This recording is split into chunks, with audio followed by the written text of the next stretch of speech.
أعوذ بالله من الشيطان الرجيم بسم الله الرحمن الرحيم أولئك الذين هدى الله فبهداه مقتده قل لا أسألكم عليه أجرا إن هو إلا ذكرى للعالمين.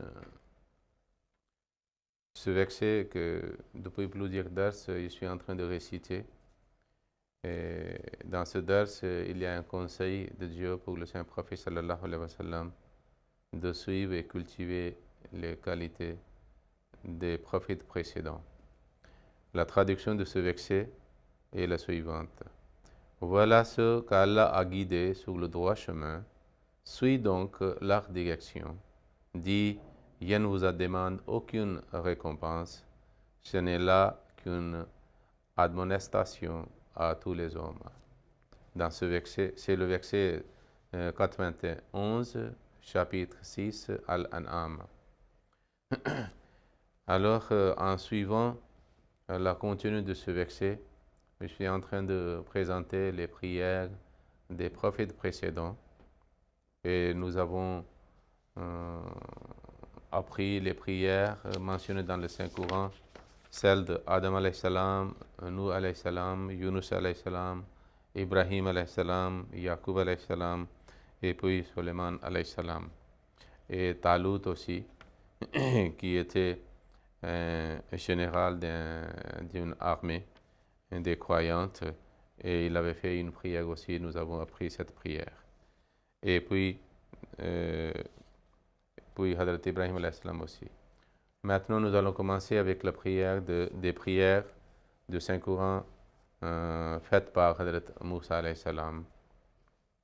Il faut savoir que le verset 91 que je viens de réciter, à la fin de ce verset, nous trouvons que « In huwa illa zikra lil alamin », c'est-à-dire ce que Allah a dit au Saint-Prophète sallallahu alayhi wa sallam de suivre la direction des prophètes précédents qui étaient sur le droit chemin, à qui Dieu avait fait ses faveurs, et Allah avait dit de le suivre. Il dit « In huwa illa zikra lil alamin », c'est une admonestation à tous les hommes. Ça veut dire que nous pouvons aussi tirer une leçon pour nous, même pour notre propre bénéfice. Et c'est un phénomène universel que tous les autres prophètes avaient fait. C'est un mode pour nous. Et le Saint-Prophète, comme lui, il avait inculqué en lui et cultivé en lui toutes les qualités qui existaient dans les différents prophètes du passé. Donc, c'est pour cela il est essentiel pour nous aussi de savoir, dans différentes occasions, dans différentes circonstances, dans différents contextes, quelles prières ces prophètes avaient fait. Et nous pouvons aussi, lorsque nous nous trouvons dans l'état similaire, dans les situations similaires, nous pouvons aussi profiter de la prière et supplier à Dieu avec le même contenu et les mêmes mots. Ainsi, nous pouvons attirer la clémence et la grâce divine pour nous secourir et aider, comme ces prophètes ont eu la chance que leur prière a été exaucée. Et comme ce sont des prières des prophètes qui sont des bien-aimés de Dieu, alors il y a toujours une bénédiction pour nous aussi, si en les suivant, nous faisons aussi les mêmes supplications. Alors, la première prière que nous allons faire aujourd'hui est la prière de Moussa alayhi salam.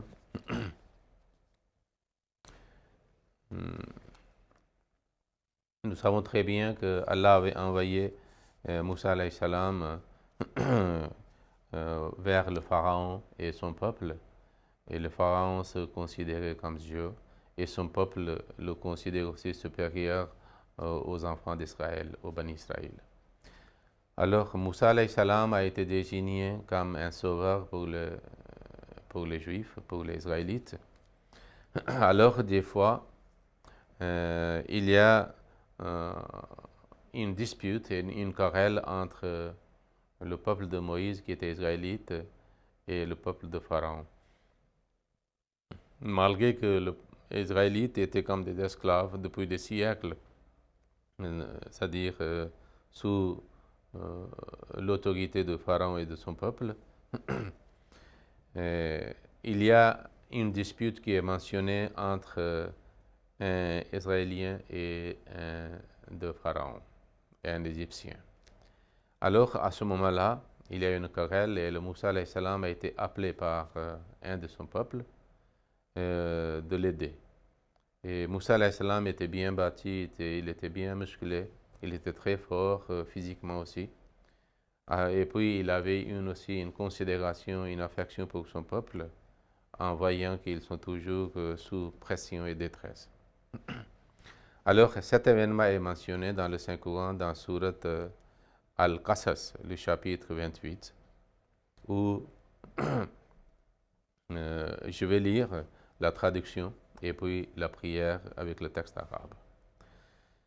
Dieu dit dans le verset 16 de Surat Qasas, chapitre 28, « Et il entra dans la ville discrètement alors que ses habitants ne lui portaient pas attention. Et il y trouva deux hommes en train de se battre, l'un de son propre peuple, ça veut dire un Israélien, et l'un de son propre peuple et l'autre de ses ennemis, ça veut dire qu'il était égyptien, peuple de Pharaon. Et celui qui était de son peuple l'appela à l'aide contre celui qui était de ses ennemis. Alors Moïse le frappa du poing et causa ainsi sa mort.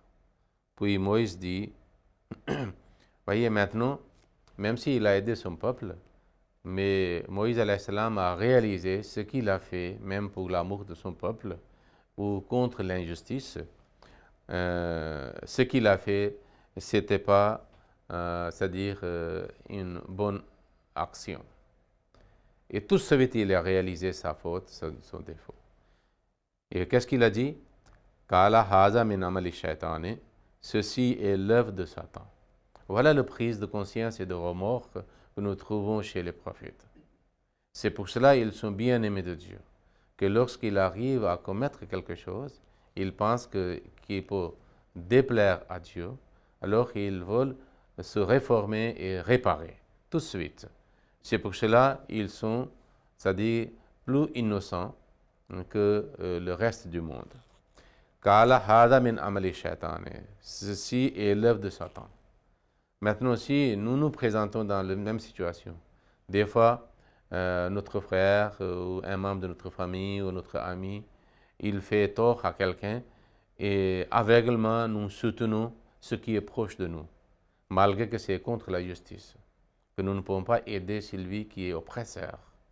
Comme le Saint-Prophète sallallahu alayhi wa sallam a dit, aidez votre frère oppressé ou oppresseur. Ils ont dit oppressé pour être aidé par nous, mais comment l'oppresseur? Il a dit, vous empêchez l'oppresseur de faire davantage injustice et oppression. Alors, ici, Moïse alayhi salam a aidé son peuple, son frère, c'est-à-dire parmi son peuple, mais en même temps, il a dit qu'il a fait tort. Et tout de suite, il a avoué. Comme par la lumière, dans la lumière des versets du Saint-Coran et les prières des prophètes, nous avons appris que confession est le premier pas, première démarche vers le pardon et vers, c'est-à-dire le chemin où on peut obtenir le plaisir de Dieu. Il dit, Hada min amali shaytani. Ça veut dire tout ce qui est contre le désir, contre la volonté divine, tout ce qui est hors de l'obéissance et de soumission à Allah, c'est l'œuvre de Satan. Alors l'homme ne peut pas s'approcher de Dieu, l'homme ne peut pas obtenir le plaisir de Dieu s'il fait quelque chose qui attire la colère divine, le courroux de Dieu, ou Dieu soit déplaît de ça. Innahu aduvun muzillun mubin. Maintenant, il a ajouté quelque chose, après avoir dit que c'est une œuvre de Satan. Mais que signifie Satan? Quelle pensée Moïse alayhi salam avait concernant le Satan? Il a dit, Innahu aduvun. Il est vraiment un ennemi. Muzillun, qui est trompeur, qui égare les autres, mais mubin, de façon évidente. Il est un trompeur manifeste. Il est celui qui égare ouvertement. Okay? Donc, pourquoi ces mots sont ajoutés avec les mots que c'est l'œuvre de Satan, parce que vous ne pouvez pas vous éloigner de quelqu'un si vous ne détestez pas, vous ne haïssez pas. Vous ne le considérez pas dangereux pour vous, vous ne considérez pas votre ennemi. Et puis vous pouvez vous éloigner. Et si quelqu'un s'éloigne de Satan, il s'approche de Dieu. Parce que nous ne pouvons pas nous approcher de Satan et en même temps nous nous approchons, c'est-à-dire de notre Dieu. C'est impossible. Voyez ici, il était un homme choisi par Dieu dès la naissance. Dès sa naissance, et il a, c'est-à-dire vécu la faveur divine avec sa sœur, avec sa maman, que Dieu l'avait protégé. Et sa famille aussi a été protégée par Dieu avec une promesse divine. Alors c'est pour cela il dit que ce qu'il a fait, c'est l'œuvre de Satan. Et innahu aduwwun, c'est un ennemi. Et si nous considérons Satan comme notre ennemi, nous serons toujours vigilants et nous allons employer tous les moyens pour, c'est-à-dire contrarier ce que le Satan nous dit, pour rejeter toute suggestion satanique et pour nous éviter de faire ce que le Satan veut comme désobéissance à Allah. Et en même temps, Moïse dit Mozillon, il égare, il est trompeur, mais quel mobile, très évident, très manifeste. Maintenant, il a réalisé, il a avoué, il a fait une confession. Mais en même temps, Moïse a mentionné qu'il est ennemi. Donc on ne peut pas être d'accord avec ennemi, on ne peut pas rallier, c'est-à-dire avec notre ennemi. Mais plus tard, il a dit une autre chose. Et cette idée existe chez tous les prophètes que nous avons déjà lus à partir d'Adam alayhi salam. Qu'Allah, après avoir avoué et déclaré que le Satan est ennemi, mon ennemi aussi, ce que je fais, c'est satanique. Rabbi inni zalamtu nafsi. Ô mon Seigneur, j'ai fait du tort à mon âme. Ici, il avait, c'est-à-dire frappé, c'est-à-dire ennemi de son peuple. Donc il a causé, c'est-à-dire une souffrance à quelqu'un. Il n'a pas causé la souffrance à lui-même, physiquement, ni à son ami, c'est-à-dire membre de son peuple israélien. Ici, mais le Moïse a réalisé que lorsque nous faisons tort, nous faisons quelque chose qui est contre le commandement de Dieu, comme nous faisons tort à nous-mêmes, parce que cet acte abîme et ruine et détruit notre âme. Et notre âme tombe malade. Ok? Et comme il y a la maladie physique, mais souvent nous ne sentons pas trop maladie spirituelle ou la faiblesse spirituelle comme nous sentons faiblesse physique et maladie physique. Mais ceux qui sont purs, ceux qui sont spirituels, ceux qui sont proches de Dieu, leur âme est très active, leur prise de conscience est très tranchante et très, c'est-à-dire vivante. C'est pour cela, tout de suite après avoir fait quelque chose, ils réalisent, ils ont une prise de conscience que nous avons fait tort. Et comme si nous commettons un péché ou un défaut, une erreur, c'est contre nous-mêmes, parce que nous sommes responsables de nos actes devant Dieu le jour du jugement, et puis nous serons jugés. Donc il vaut mieux d'effacer, c'est-à-dire le péché que nous avons commis et la tâche qui devient sur notre âme maintenant, dans la vie mondaine. C'est pour cela que Moïse a dit Rabbi, inni zalamtu nafsi, ô mon Seigneur, j'ai fait du tort à mon âme. Faghfirli, pardonne-moi donc. Faghfara lahu. Voyez, à la suite de cette œuvre satanique, il a eu prise de conscience, il a fait confession, et puis il a demandé pardon à Dieu, et tout de suite, Allah a répondu en acceptant son pardon. Ok, faghfara lahu. Et alors, Allah lui pardonna. Innahu huwal ghafurur rahim. Ça veut dire Allah est le très pardonnant, le miséricordieux. Donc nous pouvons apprendre beaucoup de choses par cette prière de Moïse alayhi salam, et nous pouvons aussi déterminer sans oubli que lorsque nous arrivons à faire quelque chose qui est contre la volonté divine, tout de suite, nous demandons pardon et nous faisons de confession à Dieu. Maintenant, nous allons mentionner une autre prière de Hadrat Moussa alayhi salam qui est aussi dans le Surat Al-Qasas, chapitre 28. Et lorsque Moussa alayhi salam a frappé cette personne, et alors il y a eu des rumeurs et il a appris par quelqu'un que les chefs sont en train de réunir pour faire quelque chose contre vous parce que vous avez tué quelqu'un. Alors le Moussa alayhi salam a quitté cette ville et il est allé ailleurs et il a trouvé dans une autre habitation un peuple. Et là-bas, il a trouvé, selon le Saint-Coran, dans Surat Al-Qasas, il y avait 2 femmes qui étaient là-bas avec leur bétail, leurs moutons. Et alors, ils ne pouvaient pas, c'est-à-dire abreuver seuls, parce qu'il y avait les hommes qui étaient avec leur bétail. Alors, le Moussa alayhi salam a vu que ces femmes sont faibles et n'arrivent pas à avoir le courage d'abreuver leurs moutons ou leur bétail. Le Moussa alayhi salam est allé et s'approchait d'elle. Il a demandé est-ce que je peux le faire et puis il a fait. C'est-à-dire cette geste de bonté envers les femmes. Alors à ce moment-là, après avoir fait une œuvre de bien, une bonne œuvre, Moussa alayhi salam a fait une prière. Et je vous dis que le 3e calife, rahimullah, il disait souvent que cette prière de Moïse m'est très chère. Et le 4e calife a aussi mentionné cette prière, et même le 5e calife. Parce que cette prière est très très bonne prière, une prière extraordinaire. Alors Moussa alayhi salam a dit, après avoir fait, c'est le verset 25, il dit, il ébreuva donc leur troupeau pour elle. Ensuite, il se mit à l'écart dans l'ombre. Cela montre aussi l'innocence et la chasteté et modestie de Moïse alayhi salam.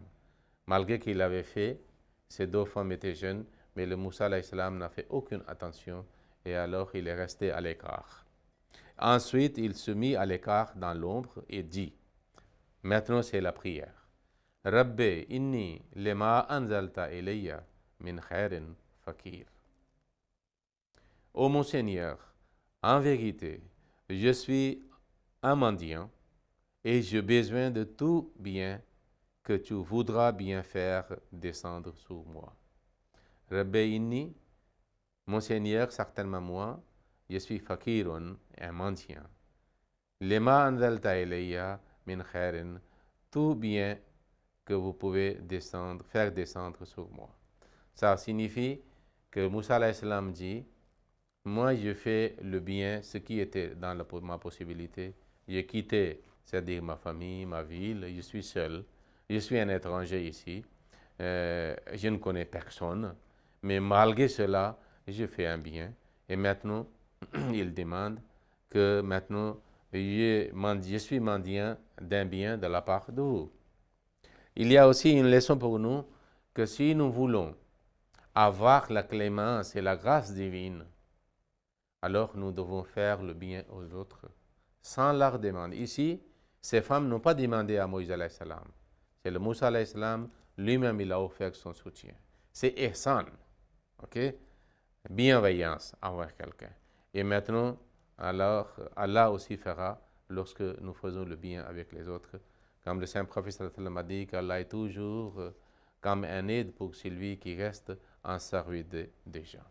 Donc je répète, cette prière, nous pouvons mémoriser, c'est une courte prière. Rabbi, inni lema anzalta ilayya min khairin fakir. Mon Seigneur, en vérité, je suis un mendiant et j'ai besoin de tout bien que tu voudras bien faire descendre sur moi. Après, Allah a résolu son problème et leur papa a appelé Moïse alayhi salam, le papa de ses filles, et puis il était d'accord pour faire le mariage avec une de ses 2 filles et il a fait une famille. Voyez, un petit bien à rapporter, à donner des fruits, c'est-à-dire de façon abondance.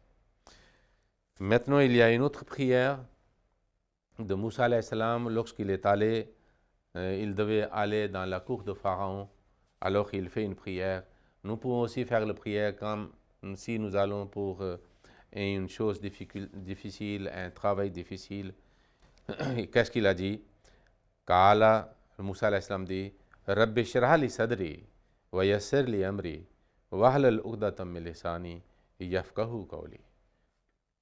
Surtout lorsque on est pour présenter quelque chose, surtout pour faire le tabligh, cette prière peut être très très utile. Ok, Dieu dit, Moussa alayhi salam dit, mon Seigneur, ouvre-moi ma poitrine et facilite-moi ma tâche et délie le nœud de ma langue et afin qu'ils comprennent mon discours.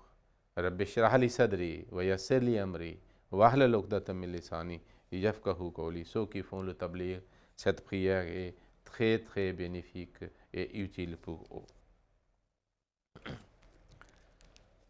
Maintenant, je vais présenter la prière de Isa alayhi salam. Même cette prière n'est pas mentionnée, mais dans Surat Al-Imran, Allah mentionne les machinations et le dessein intrigué par les Juifs et ennemis de Isa alayhi salam. Wa makaru wa makarallahu wallahu khairul makirin. Ça veut dire les ennemis de Jésus firent une machination et Allah aussi fit un plan et Allah est plus habile que tout autre à faire ses plans. C'est le verset 55 de Surat Al-Imran, le 3e chapitre. Alors, dans la Bible, nous trouvons dans les évangiles que Jésus-Christ, lorsque les Juifs étaient contre lui, ils voulaient le crucifier pour faire mourir sur la croix. À ce moment-là, Jésus-Christ a passé, la veille de cet événement, toute la nuit dans le jardin de Gethsémani. Et là-bas, il a fait une prière ardeur, et avec des pleurs et les sanglots, en versant larmes auprès d'Allah, que Allah protège-moi et éloigne-moi cette coupe amère de la mort. Parce que Jésus-Christ ne voulait pas mourir, parce que s'il meurt sur la croix, il sera considéré menteur et maudit de la part des Juifs. Et puis Jésus-Christ n'était pas menteur, il était véridique de la part d'Allah. Mais Allah mentionne dans le Saint-Coran la réponse de cette prière.